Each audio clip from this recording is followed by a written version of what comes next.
Hey, what's up everybody? Welcome back to another video. I'm a tattooed preacher.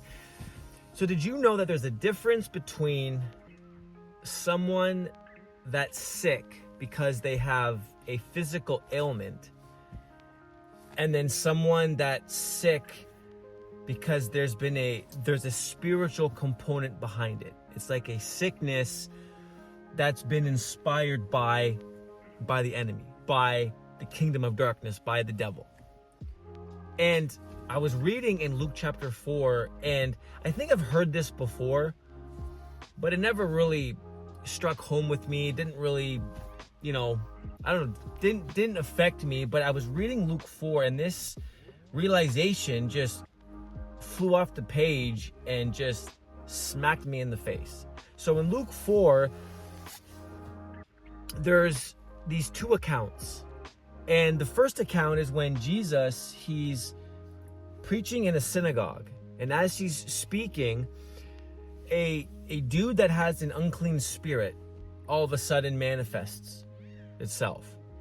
And so Jesus addresses the situation, and it says he rebukes that spirit and it leaves the man. Okay.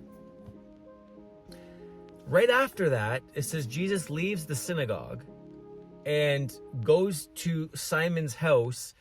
And when he gets into Simon's house, he finds out that his mother-in-law has got a high fever.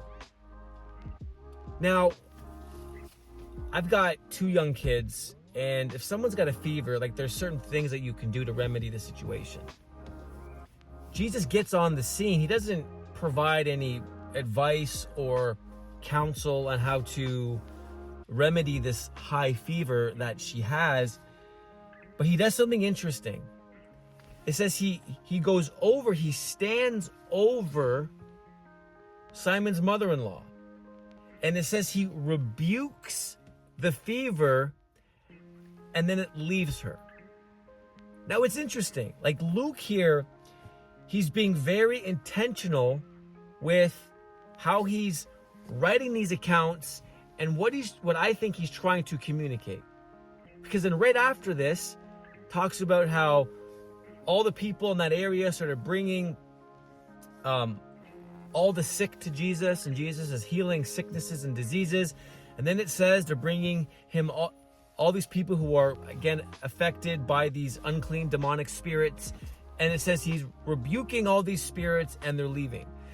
So this account with Simon's mother-in-law is sandwiched right in between these two other stories, where Jesus is confronted with these demonic, unclean spirits that he rebukes and then casts out of people.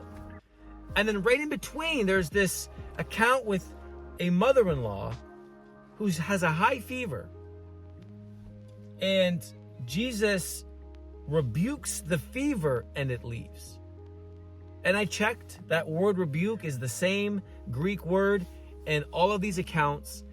And so I think that Luke is trying to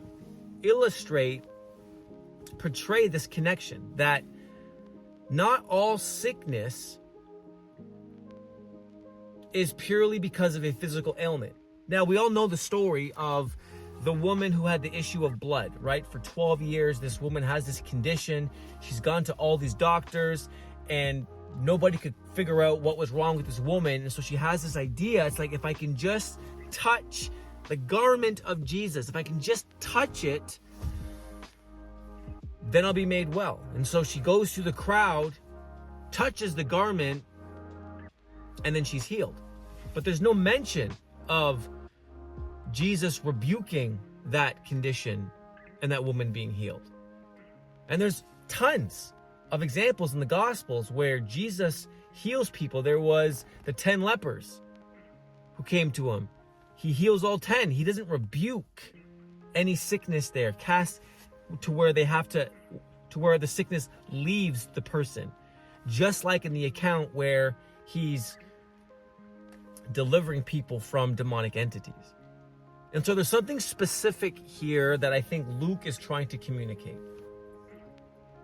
That there may be times where people are sick where people have medical conditions, and it's not just that they have a physical ailment, but there's a demonic spirit, there's a demonic entity attached to it. And I want to suggest in this video that you could be praying, fasting, doing everything you need to, or everything you know how to do to pray for the healing of someone, and nothing is going to happen if in that case it's attached to a demonic spirit, demonic unclean spirit that needs to be cast out, that needs to be rebuked.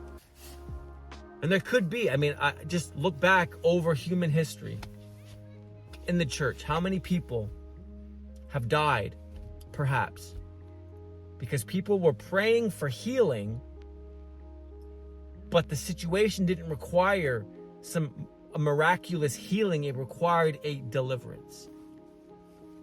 And so I just read that and it struck me. And so let me know your thoughts. Is it possible that there's a difference there, or am I just reading into things incorrectly? Let me know. Thanks so much for watching this video. Hope it provoked your mind a little bit. And again, let me know your thoughts below. We'll see you all in the next one. Much love. God bless.